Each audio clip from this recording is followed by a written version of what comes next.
Section 1. You will hear a conversation between a staff member from Gaia's Guardians and a man who wants to do something to protect the environment. First, you have some time to look at questions 1 to 5.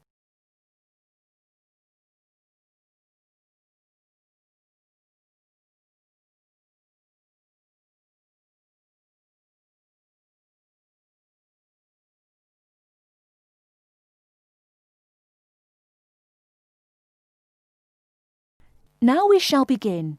You should answer the questions as you listen, because you will not hear the recording a second time. Listen carefully and answer questions 1 to 5. Hello, how may I help you? Well, I've been seeing these yellow boxes in front of a lot of houses in my neighborhood. Just wondered what they were for. I noticed your phone number on all of them, so I called. Could you tell me about your business? We do recycling, but we're not a business. Gaia's Guardians is a non-profit group. We encourage recycling as a way of protecting the environment. I don't know. I mean, it is a good idea, but I really don't read the newspaper every day or anything. And we don't come collect newspapers every day. In fact, we only do pickups every other week. Oh, well, then maybe I could help. I mean, in my neighborhood there's too much rubbish lying around everywhere. I'd like to help out, I guess. That's great, sir. You're doing the right thing. Okay, I need to get your contact information. What's your name, please? Peter Wisrow. Peter, how do you spell your last name? W-I-S-R-O-W? No, actually, it's W-I-S-R-O-U-G-H. Oh, I'm sorry. I'm a terrible speller. You're a good speller. It's just that my family are terrible pronouncers. You're quite a card, Peter. Okay, now what's your address? Number 168 Bridge Road. That's here in London. How about if I have any questions? I'm sending you a copy of our booklet too. The booklet has our phone number and our email address, helpline@blackcat.com. That's HELPLINE at BLACKCAT.com. But I nearly forgot to ask, what's your postcode? BS9 7PU. PS97BU? No, that's B as in boy, S9 7P as in Peter, U. Before you hear the rest of the conversation, you have some time to look at questions 6 to 10.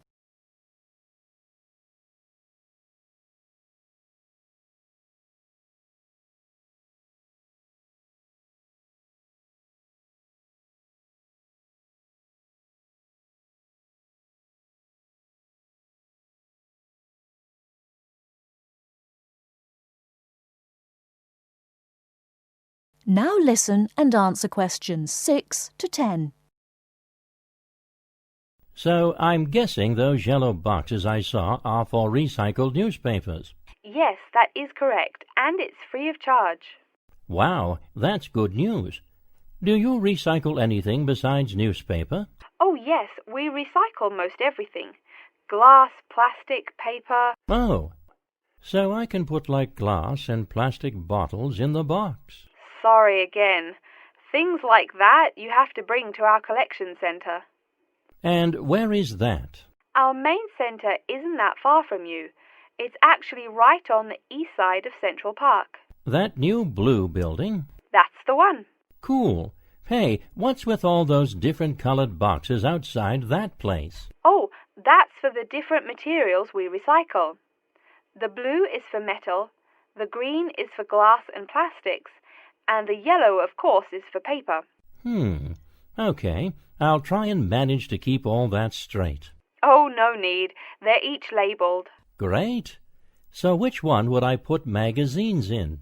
Actually, they don't go in any of the bins. Unfortunately, magazines can't be recycled because of the material they're made of. It's such a waste.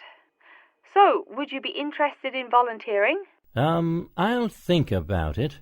Could you send me some more info? Absolutely. Along with the newspaper box, I'll be sending you our booklet, Savvy. That is SAVVY. It tells you about what you can do to protect the environment in your daily life. Plus, it lists things you can do as a volunteer with our group. Hey, that's cool. Thanks. My pleasure.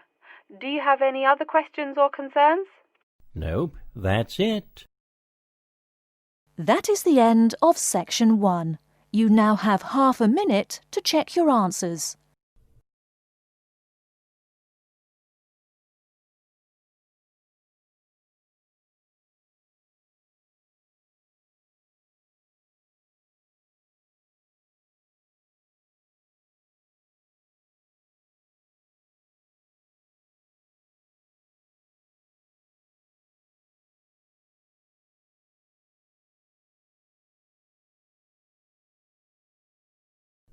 Now turn to Section 2.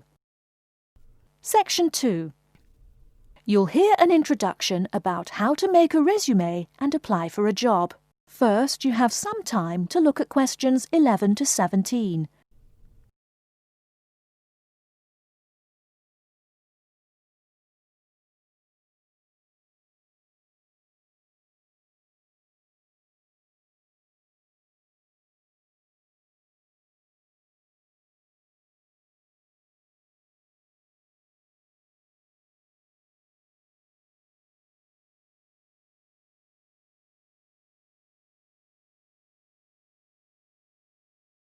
Now, listen carefully and answer questions 11 to 17. Welcome everyone to today's seminar on CV and interview skills. Remember, your CV is probably the most important document you will ever write. It opens the door to your career, and that job interview is probably the most important meeting you will ever attend. It's like stepping through that open door. So let's roll up our sleeves and get down to work, shall we? First of all, I cannot possibly tell you everything you need to know about writing a resume in the time we have. But let me tell you that there are dozens of great websites on the internet. These will give you all the suggestions you need. If you look at the paper I gave you, you will see a list of the dozen most popular sites. I can mention a couple of important points, however. One is that your CV or resume should not be too long. A page is about right. Why? HR departments do not have the time to read long documents. Too many people are sending too many CVs. After all, the economic crisis of 2008 is still very much alive. Everyone needs a job now. No matter how short you make that resume, though, you do not want to forget to tell HR how to contact your references. References are people who will give you a recommendation for a job. That's usually an ex-boss or a professor who knows you well. Do not use relatives. I don't care how much your mum loves you. Also, when you send that CV, be sure to include a typed cover letter. A cover letter is a letter where you basically are asking for a job. It's like introducing yourself. Make it brief. The real information about you is on that CV of yours, and please make sure the letter is typed. It doesn't matter if your handwriting is beautiful or not. Companies only read typed letters. Another point about CVs is you should try to have an attractive layout. Maybe use different type fonts or colours to highlight information. Some people include a photo. You can find dozens of examples on the internet. Whatever layout you decide to use, however, avoid all spelling and grammar errors. I used to be an HR manager. If I saw a mistake, that CV went into the garbage. Something you write in a CV is a description of your skills and experiences in an interesting way. Mention training too. These are what get you hired. Do not just say, I have lots of experience, or I have many skills. Tell that boss what you did, for what company, and when. Better, tell him how well you did it. Don't just say, I sold houses. Say, I sold £2 million worth of houses in my first year. That is, say something to make the person reading excited and curious. Finally, speaking of CVs, it's sad, but some people actually forget to provide a contact number. That's pretty silly. You wrote a great CV, you have HR dying to meet you, and they don't know how. You forgot your phone number. Oh, sure, if you apply online, they have your email address, but you just showed them you're forgetful. Why are they going to want to talk to you after that? Before you hear the rest of the talk, you have some time to look at questions 18 to 20.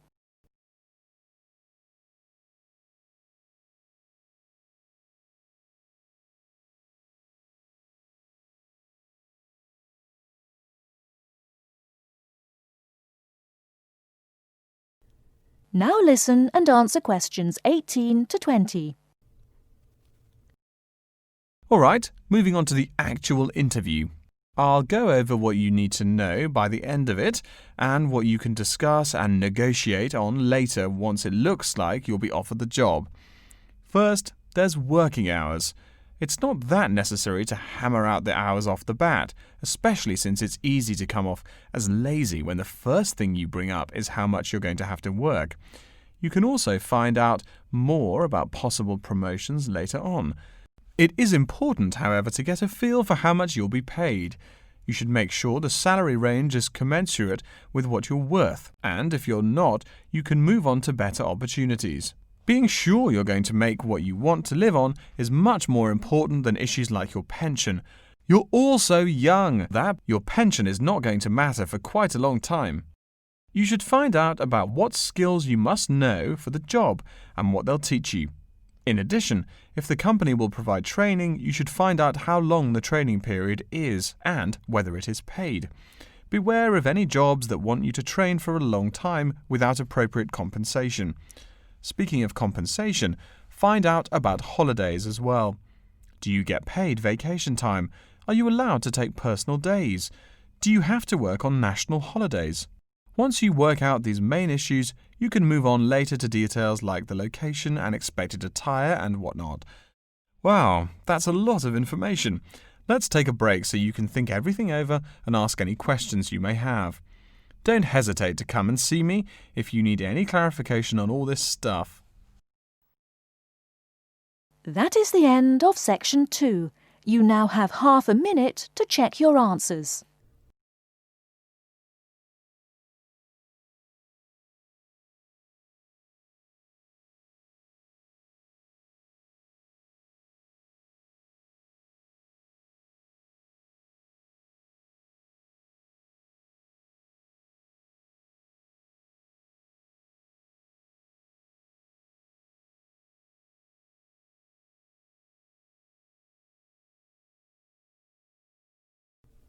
Now turn to section 3.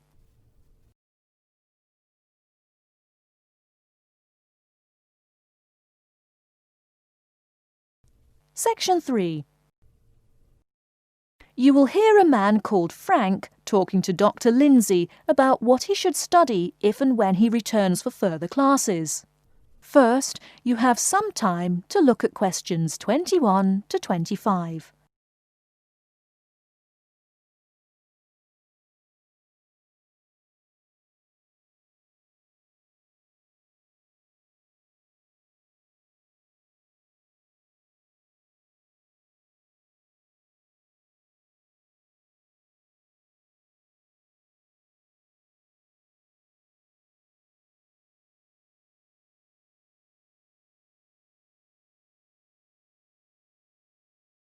Now listen carefully and answer questions 21 to 25. Hello, are you Dr. Lindsay, the returning student's advisor? Yes, that's right. Are you Frank? Your appointment wasn't until 2, but that's okay. Please come in and have a seat. Thanks. I like to arrive early whenever I have anything to do. That's certainly a praiseworthy habit. Let me see. It looks like you've taken a long break from school, and I understand you wanted to have a chat about what you should study if and when you return for further classes. It's such a big challenge. I don't know if I'm crazy for doing this or not. Believe it or not, I know exactly what you mean. Before I began working here at the university, I taught primary school for nearly 10 years. It takes a lot of courage to go back to school. I feel more shy and scared than the primary students I teach. In the schools I taught, I found today's youngsters are very sure of themselves. In terms of intelligence, I have a lot to teach them, and the maturity level of much of my class leaves something to be desired. But in terms of confidence, wow, a lot more confident than I am now, that's for sure. Stop fretting. A brave man is a coward who refuses to run. Let's talk about your strong points. You seem an intelligent man. What is it you would like to study? You see, I've been teaching children for a few years, but I think I'm happier teaching adults. I think teaching students in middle school is much more satisfying because they end up being much more grateful for your work. If I may ask, what got you interested in teaching adults? A lot of things, I guess. I met my future wife back in my first year of college. She always complains that I was more interesting then. She says that now I talk like I'm 7 years old. That's probably from being with children all day. Again, I know just what you mean. My husband used to say the same thing about me when I taught kindergarten. Anything else? Well, yes. Fairly often now I run into former students and we talk. Some of them are getting close to being grown up. I guess I think more and more about how people develop over time. So I'm interested in the results of education, the final stages. I see. Well, coming back to the university can be both difficult and very rewarding. There are some problems unique to returning students, older students like yourself. What do you think is your greatest weakness? Well, I actually think my confidence is getting better. I'm definitely overcoming my introversion and starting to be much more comfortable in front of a class. To tell you the truth, I'm afraid I'm rather behind the times about many things. It's more difficult for me to chase after the popular things youngsters are fond of, such as iPhone, Twitter, if you name it. I think I understand. Before you hear the rest of the talk, you have some time to look at questions 26 to 30.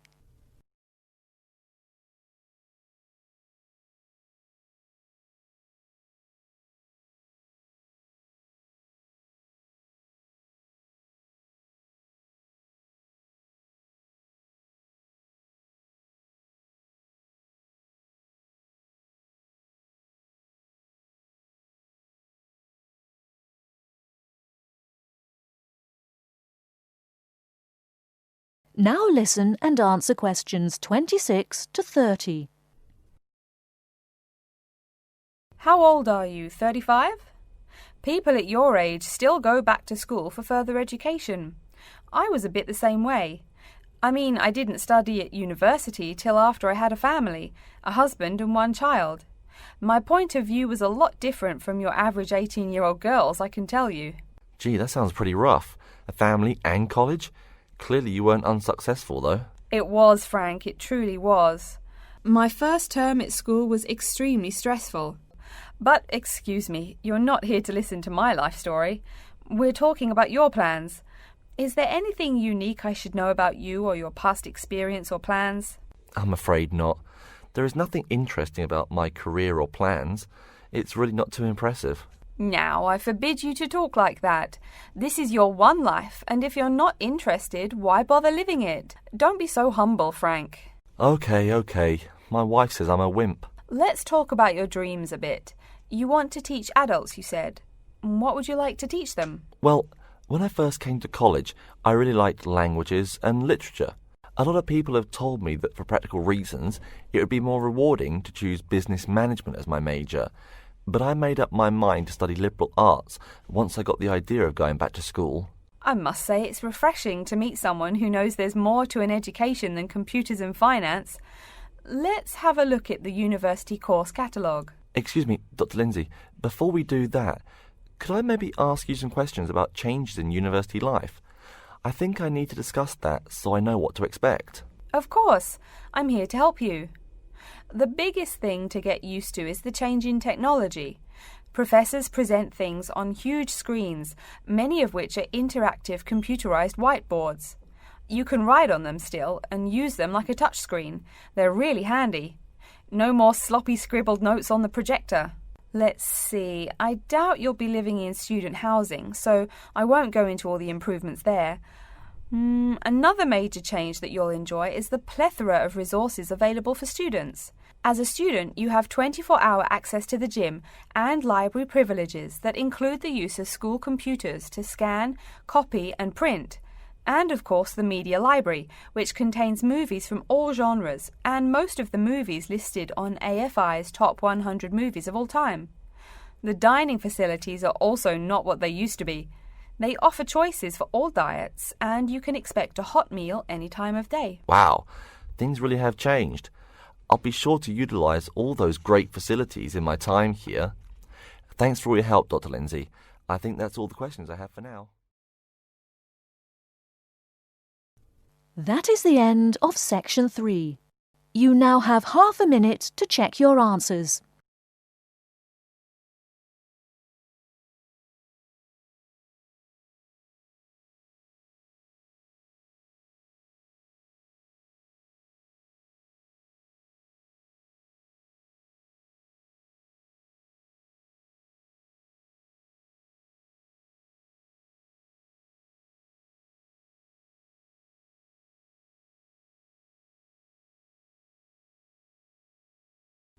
Now turn to Section 4. Section 4. You will hear an introduction about the curriculum and facilities of Wasamata University. First, you have some time to look at questions 31 to 40.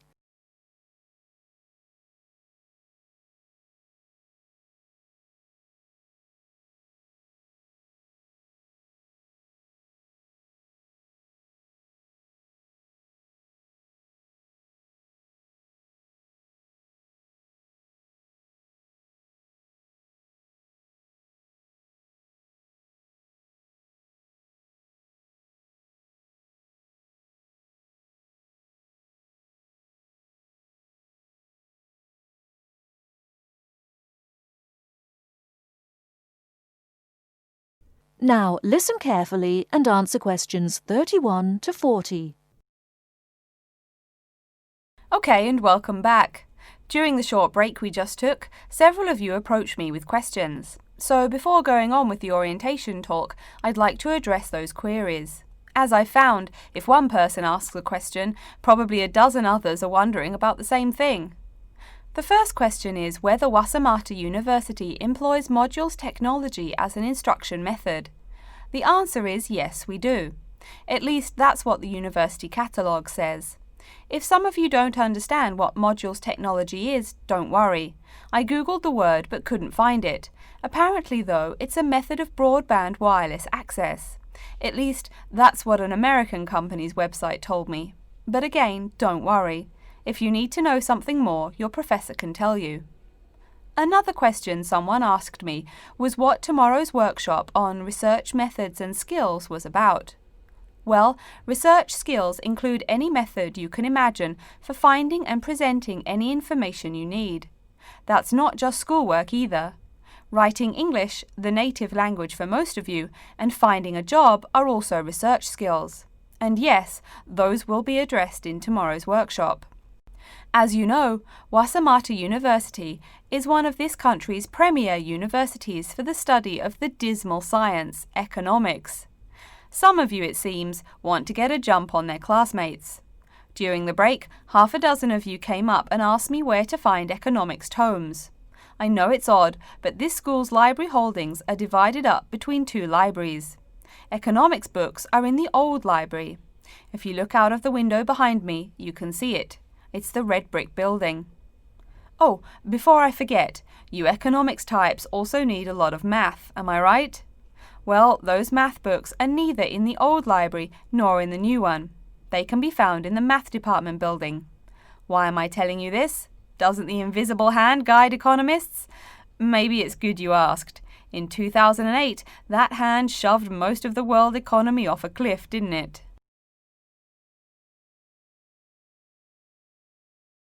Now, I realise that most of you couldn't bring a computer printer or a photocopier from home. So I'm sure you're already wondering where you can copy things like term papers, internet articles, and things like that. I have some good news and some bad news. The good news is that there are a number of places you can make copies. These include both libraries and the Student Union building. Now the bad news. I'm sorry to say, most classroom buildings and academic departments do not have copiers students can use. So most of the large buildings you see around campus do not have copiers for students. The copiers there are reserved for professors and office staff. Oh yes, I nearly forgot to tell you. If you need to have printing done, all the copiers available to students are laser printers. Plus, for your convenience, you can pay using prepaid cards. You can get those in the Student Union building. That just covers the questions put to me. If you have more, please see me during the next break at 2:15. Right now, though, I'd like to start to give you a rundown on the various facilities here on campus. That way you won't get lost so easily in the weeks to come. I've been told that this year's incoming class features a large number of married students and parents. So you must be wondering where to put the baby while you're in class. Okay, right now we're in the Student Union building, right? Remember the big doors in front where you all came in? If you go out of the building, you can see the nursery is just on the other side of this building. It's only about 20 meters away. Convenient, eh? Next, we're all from different places around the country. Some of you are from other countries. That means we're pretty likely to get sick during the first months of school as we expose each other to many new viruses. So where's the doctor? Of course, you need to find the Medical Services Centre, which is on the right as you leave the building. Remember, that's the second building on the right.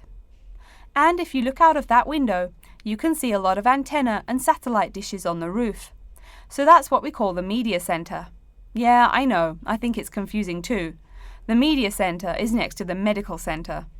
The chairwoman of the journalism school on the first floor doesn't like it when people who wander in there mistake her for a nurse. Chances are you'll have at least one math class while you're here. That red building there, just outside to the left, is the math department building. I know, it looks about as old as the subject of math, but I assure you that the inside is equipped with state-of-the-art classroom equipment, including interactive chalkboards and surround sound in every room. Oh, can you see the back building there? Yes, behind the Media Centre. Quite new, isn't it? That's the new library, just decorated. They're back to back, you might say. If you look just to the left of it at the lower, older-looking building, you'll find the old library. It's nice and quiet, perfect for those marathon study sessions during exam week. Since the weather is so nice, why don't we stop looking at our maps, but go for a walk around the campus? That is the end of Section 4. You now have half a minute to check your answers.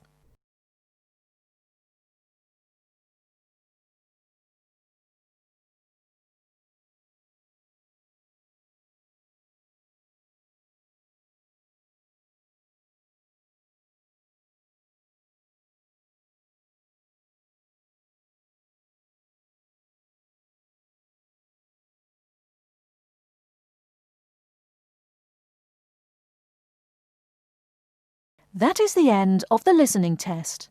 You now have 2 minutes to check your answers.